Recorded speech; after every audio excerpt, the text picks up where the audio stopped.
یہ ایک چھوٹے شہر کی کہانی ہے جہاں پہاڑوں کی چھاؤں میں ایک لڑکی رہتی تھی جس کا نام مایا تھا۔ مایا کو جادوئی کہانیوں میں بہت دلچسپی تھی۔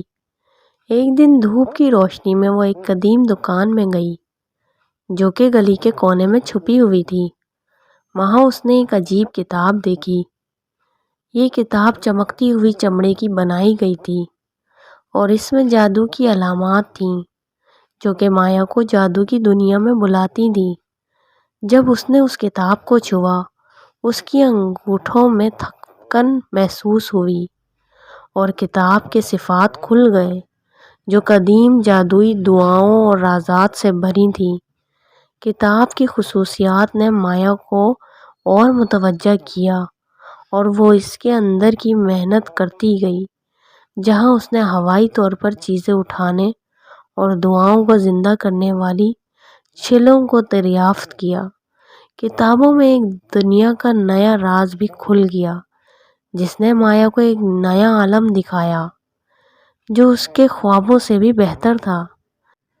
جب مایا نے جادو کا عمل شروع کیا تو اس نے بغیر مقصد کے چیز نکالی جو لومینا کہلائی گئی، جو کہ نرم اور دوستانہ جادو کی دنیا کا حصہ بن گئی اور مایا کو جادو کی دنیا میں گھسا دیا۔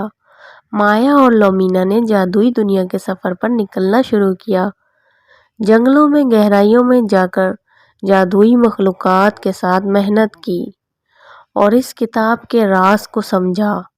لومینا کی عقل اور مایا کی محنت سے انہوں نے اس کا مقابلہ کیا جو ان کی ہمت اور طاقت کو آزماتا تھا۔ لیکن یہ سب ایک جادوگرنی کو پتہ چل گیا جو جادو کی کتاب میں چھپی طاقت کو اپنے لیے حاصل کرنا چاہتی تھی۔ وہ تاریک جادو کا استعمال کرتے ہوئے کوشش کرنے لگی کہ کتاب کو مایا سے چھین لیا جائے۔